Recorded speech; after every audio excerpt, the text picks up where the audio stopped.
Here we go. Wow. Hello, hello to everyone out there on Facebook Live who's tuning in with us today. And hello to everyone who's here in this room on this beautiful day, October 15th. It is really, really, really nice to be here. The birds are singing and we're about to be singing too. So let's say hello to everyone in the room. We have the wonderful Joe Rossi, of course, who will be hosting shortly, and here with the wonderful Elise Bryant as well. And let's see, who do we have? We have Kim. Hello, Kim. Hello, Annette. Oh, I see 2 cinnamon bears. And waiting for the rest. Hello, Becky in BC. Hi, Brian and friend.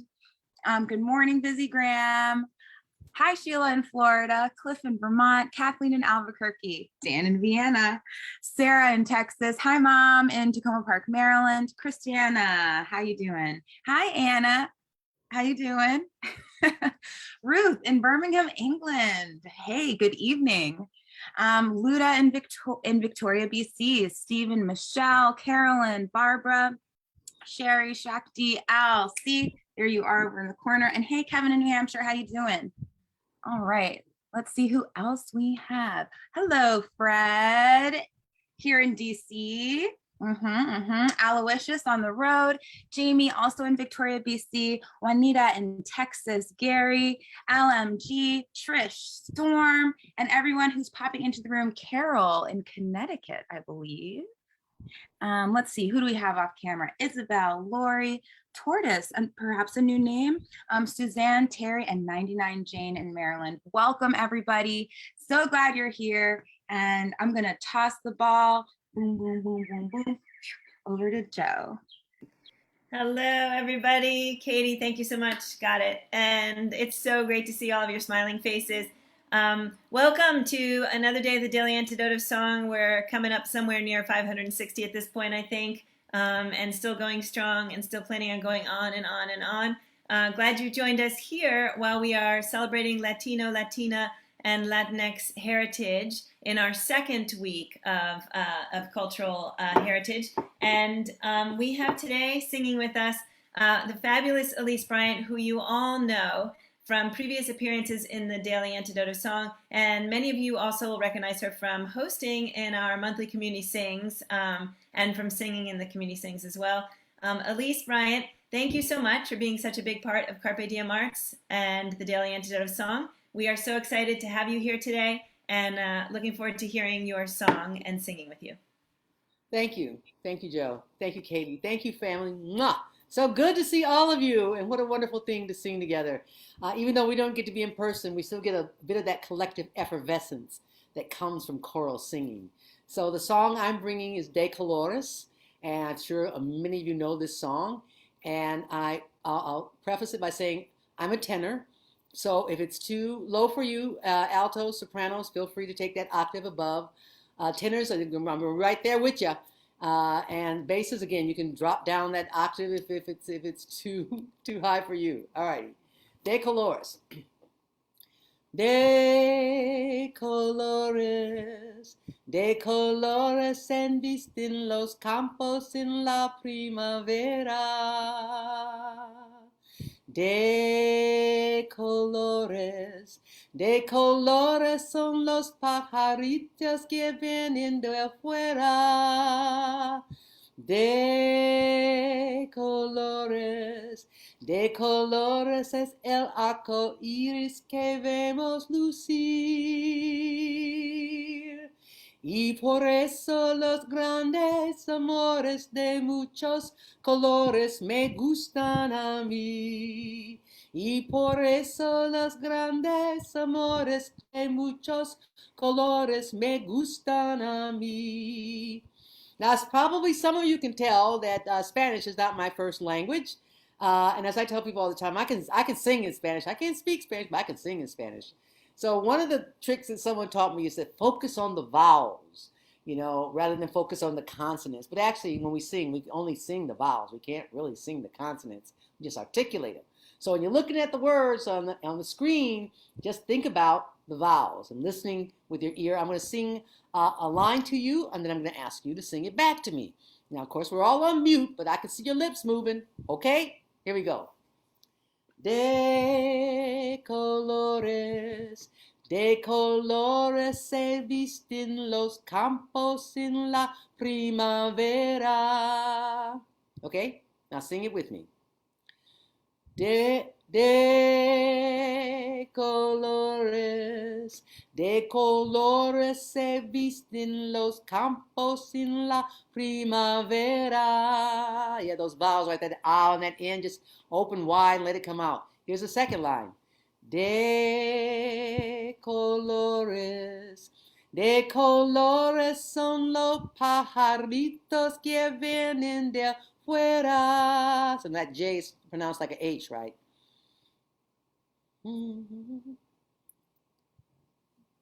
Okay, sing it with me. Oh, wait, now I lost it. Okay, here we go. De colores son los pajaritos que vienen de afuera. Third line.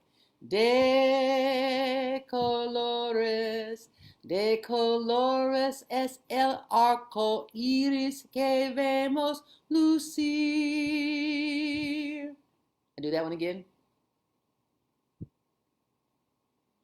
De colores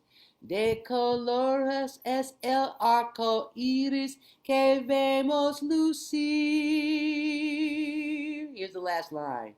Y por eso los grandes amores de muchos colores me gustan a mí.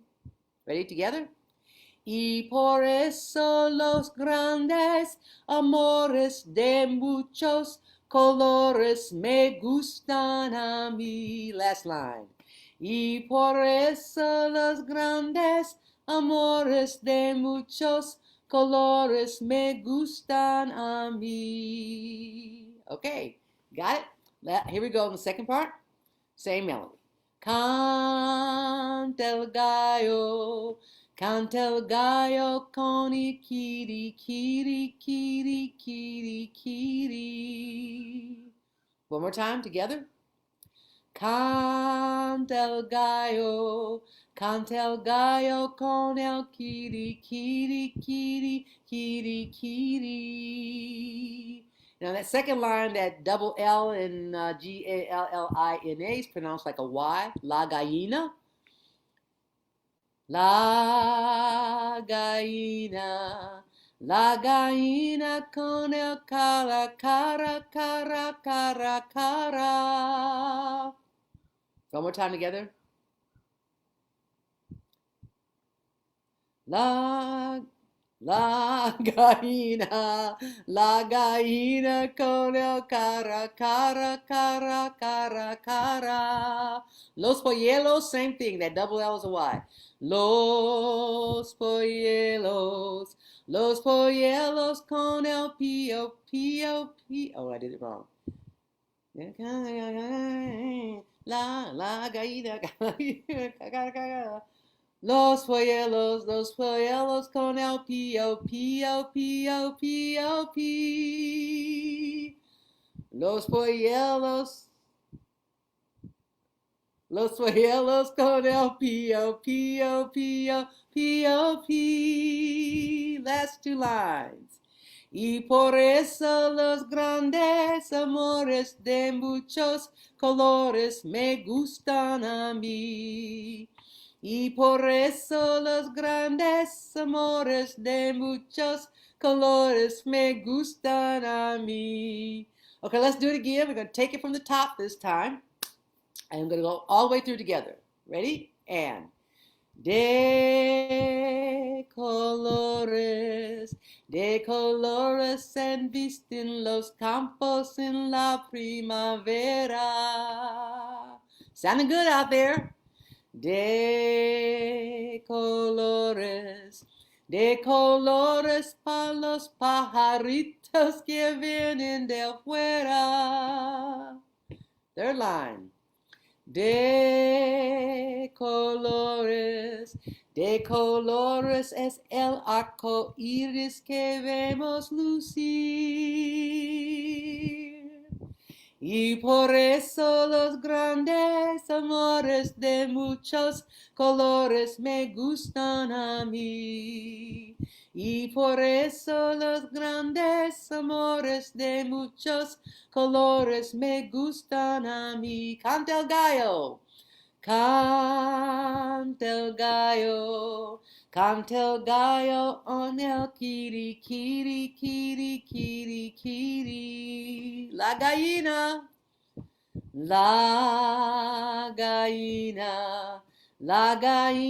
con el cara, cara, cara, cara, cara. Los polluelos, los polluelos. Los polluelos con el pío, pío, pío, pío, pío. Last time.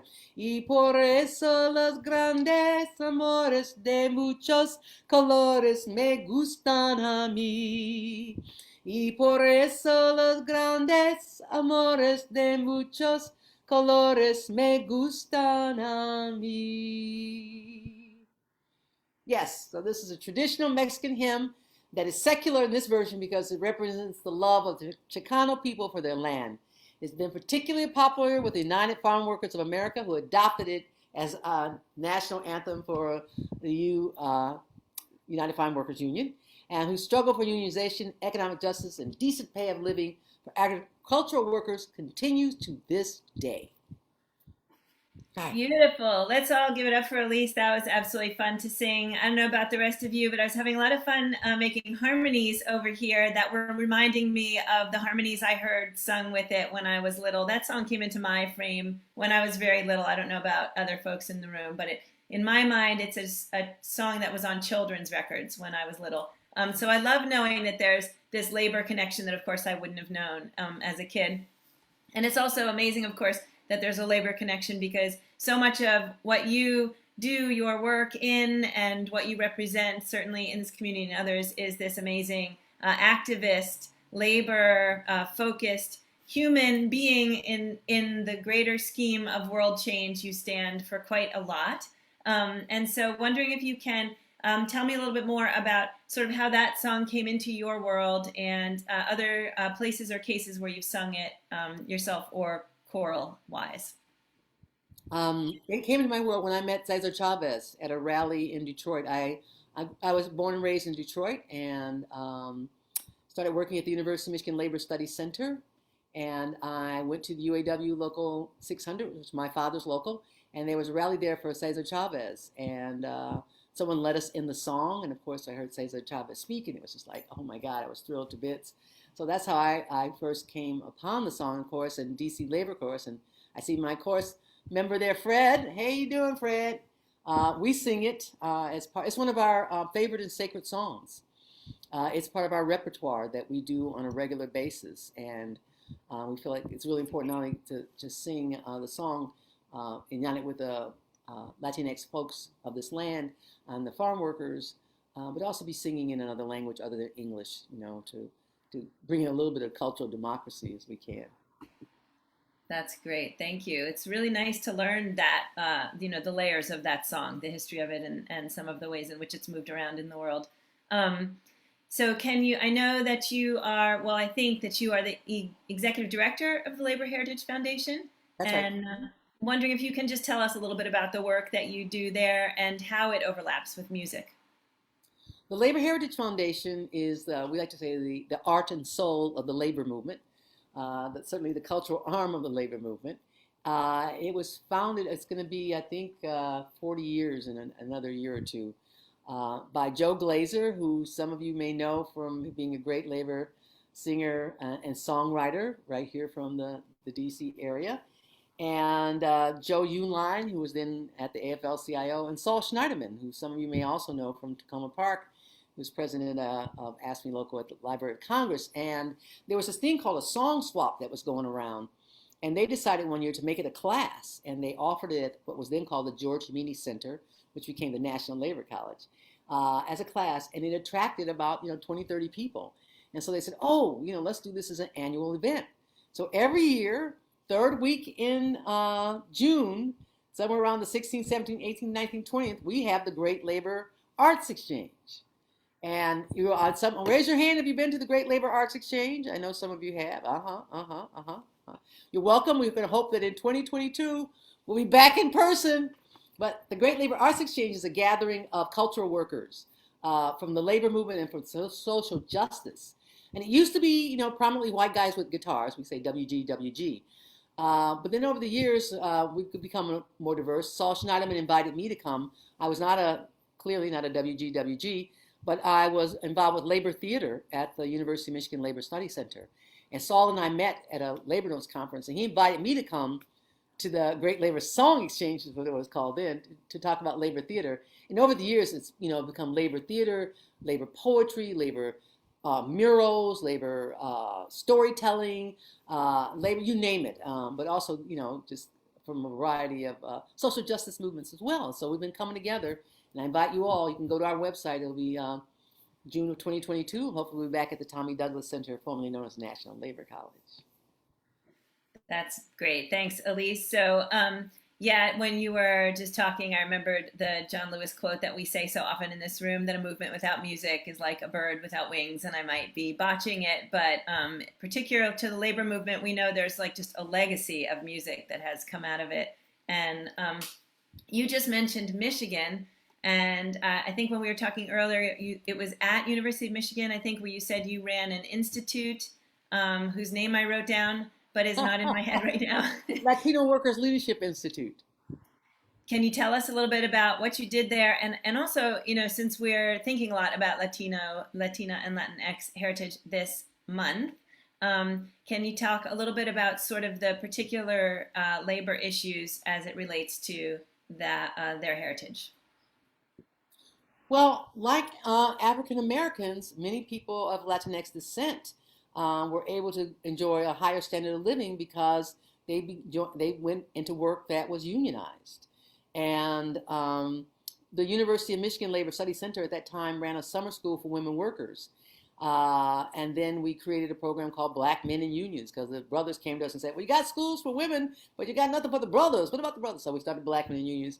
And one of the brothers who came to Black Men in Unions, who was Puerto Rican descent, and so he was both Latinx and African American, said, what about something for Latino workers? And I said, yeah, let's do it. So we sent out an invitation to the unions in our area, and AFSCME, UAW, AFGE, SEIU, OPEIU, I'm going to miss some, but hotel and restaurant workers, and Act II, the Amalgamated Clothing and Textile Workers Union. And we got folks from all over Michigan who were not, farm workers. Some of them came from that heritage, had parents, but most of them were born in the United States, raised in the United States, in the Detroit area. And so that was a big learning experience for me. I was like, oh, wait. And so it was a great conference. And I made me think of it recently because Cindy Estrada is the first woman person of Latinx descent who is now vice president of the UAW, United Auto Workers Union. And she spoke at the Coalition Labor Union Women's Convention this past week, and she talked about how that was her first introduction. She had started as an organizer, felt like she didn't know what she was doing and where she belonged, and she came to that conference, and it gave her the confidence and belief that, oh yeah, I belong here, and I can do something. And it was just really, really gratifying to hear that here she was, now vice president of UAW. That's great. Thank you for sharing all that. So I didn't actually chat with you about this before, so I may be throwing you a little bit of a curve, but do you have any recommendations for the folks in this room who love to be activists, both out in the world and in their isolation locations, for places we could go to look for things we can do to be part of that movement in any way? Okay, alrighty. Well, I think that if you want to get information about what's happening in the labor movement in this area in particular, Chris Garlock of the Metro DC Labor Council puts out a great e-newsletter with all the update. He has the title of today's issue is October Strike, because there's lots of strikes going on. The John Deere have gone out there, UAW, As you know, the Teamsters, not the Teamsters, I'm sorry, the mine workers are out. They've been out for a while. And the IATSE, which is the Theatrical Stage Employees Union, they're looking at going on strike. So that's a great newsletter. Also, Labor Heritage News website will be kept up on those kinds of days. We also have an e-newsletter that we send out about once a month to catch up on what our people in our network, some of them who have been here on Daily Antidote of Songs, like Joe Jenks and Charlie King and Catalin Catao and Liliana Herrera and Dilson Hernandez. We highlight their performances when we know about their gigs and also put that in. But also, if you, we also invite you to come. If you love to sing, you can join the DC Labor Chorus while we're on Zoom. You don't have to join as a member if you want to just stop by and sing. We meet every Monday from 7 p.m. to 9 p.m.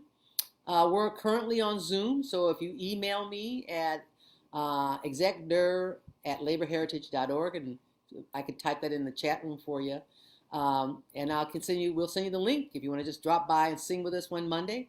And if you think like, hey, I like this, I might want to join. We're working on how we can do a hybrid. We've been outdoors for a while and also having people at their homes on Zoom, but it's getting cold and it's getting dark. So we're thinking we're going to have to either figure out a space where we can, be together but be separated. But we'll also continue on Zoom for sure. Well, It's weird, but it works. Yeah, I mean, we kind of know that in here, huh, gang? Yeah, right, exactly. So, as much as I have spent time with you through this pandemic year, and I don't think know you before it, somehow I missed the idea that anybody is welcome to come along and sing on a Monday in the DC Labor Chorus. So, Katie, I'm going to guess that you've got a link in there. Hey, gang, it sounds like we've got another possible meetup space. So let's figure out a time when we can all show up on the same day and really overwhelm them. No, I'm just kidding. So yeah, it'd be really, really neat to be able to sing along with you, Elise, and with the whole crowd. And I'm going to say that if you're interested in joining, it's not really open to say anybody can come and sing. I mean, it doesn't matter because we're on mute.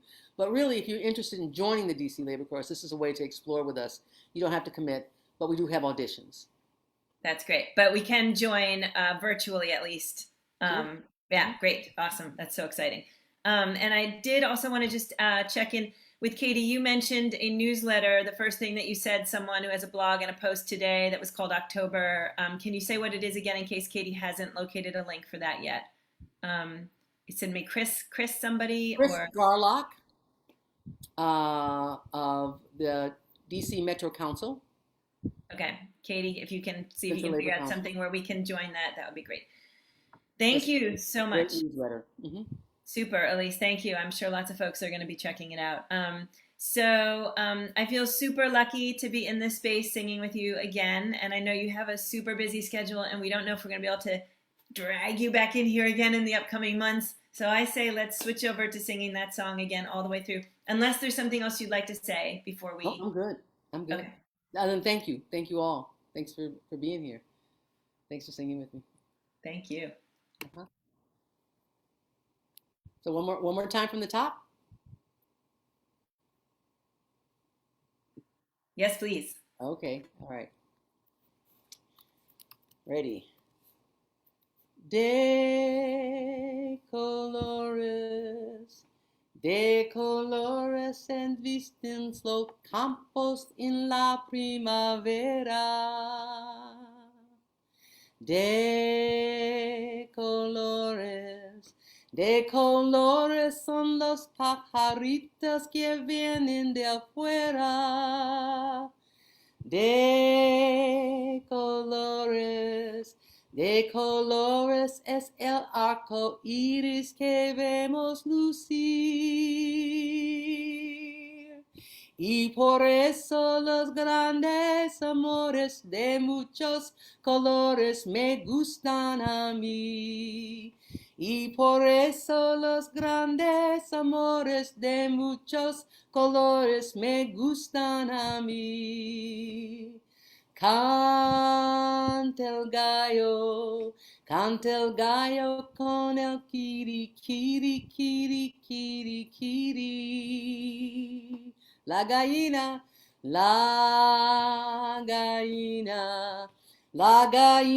con el cara, cara, cara, cara, cara. los polluelos, los polluelos, los polluelos con el pío, pío, pío, pío, pío. Y por eso los grandes amores de muchos colores me gustan a mí. Y por eso los grandes amores de muchos colores me gustan a mí. One more time from the top. De colores se visten los campos en la primavera. De colores son los pajaritos que vienen de afuera. De colores es el arco iris que vemos lucir. Y por eso los grandes amores de muchos colores me gustan a mí. Y por eso los grandes amores de muchos colores me gustan a mí. Woo! Thank you, Elise Bryant. Super, super fun to sing that song with you and to be able to get a chance to chat with you. I want to thank everybody in the University of Daily Antidote who added so much cool stuff into the chat box today. I highly recommend you either save it or read it, follow those links. Thanks to Denise Jones, Carpe Diem Arts, for putting in translations. That was really fun. And I have to say, it's one of those songs that I've sung it since I was young, and it never occurred to me that the words actually meant anything. It's just sounds in my head. So to actually see some of the meaning was like, really, an moment. And so I hope all of you had fun reading that too. And I want to thank everybody for being here, especially thank Elise Bryant for making time for us. We love singing with you, Elise. And if you need to drop at this point, we're all waving you out of the room beautifully. Thank you for being here. A shout out to anybody new in the room. I think Tortoise might be new today. Hello, Tortoise. And anyone is welcome to stay. Anyone who's new, welcome to stay at the end so I can have a quick chat with you. And I'm going to toss it back over to the fabulous Katie Abadou, who will say goodbye to Facebook and everybody in the room, because Katie Abadou, hellos and goodbyes are so much fun. Thank you, Katie, and thank you again, Elise. Thank you so much, Elise Bryant. Thank you, thank you, thank you. All right, thank you and goodbye. Have a great day, Miss Elise, in Silver Spring. Thank you, Joe, and bye. Bye, Kim. Goodbye, Annette. Oh, I gotta go back to gallery mode. Oh, Mabel and Bob. Hello and goodbye to the Cinnamon Bears in Massachusetts. Bye, Becky in BC, Brian in Tacoma Park. I didn't know that. Cool. Bye, Brian. Have a great afternoon. Bye, Busy. Good to see ya. Bye in Tacoma Park. No, in Silver Spring. Bye, Sheila in Florida, Cliff in Vermont, Kathleen in Albuquerque, Sarah in Texas, Pat in Tacoma Park, Christiana, Ruth in Birmingham, England, Steve and Michelle. Goodbye. See you next time. See you next time, Carolyn. Good to see you. Al, see, playing along. Goodbye, Fred in DC. See you tomorrow. Jamie in Victoria, BC. See you soon. Juanita in Texas. Trish, Storm, Carol J, and Cricket. See you soon. Goodbye, Nancy, and goodbye, Nancy's cow. See you soon, Denise in Tacoma Park. And see you, Susan. Dan in Vienna. Goodbye, Sherry in New Hampshire. See you, Deborah. Tortoise, good to see you. Hope you stick around for a little bit. Gary, have a great afternoon. Linda, Anna, Aloysius, LMG 99, Jane, Lori, and Janet. Have a great day, everyone, and we will see you soon. Goodbye. Oh, and goodbye to Facebook.